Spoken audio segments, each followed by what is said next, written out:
Jeg vil med den her video prøve at vise de forskellige typer af solfilm til vinduer, eller til en bolig, eller til en erhvervsejendom, hvor vi har problemer med varme, eller der er for meget blænding.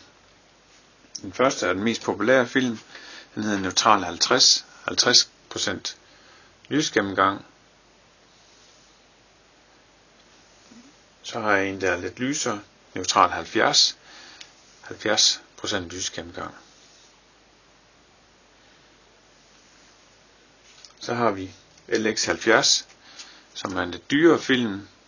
Den har samme lysgennemgang som Neutral 70, men tager varme ligesom Neutral 50. En avanceret film, som bruges mest i en butiksrude, hvor det er vigtigt, at man kan se ind, hvor ting falmer.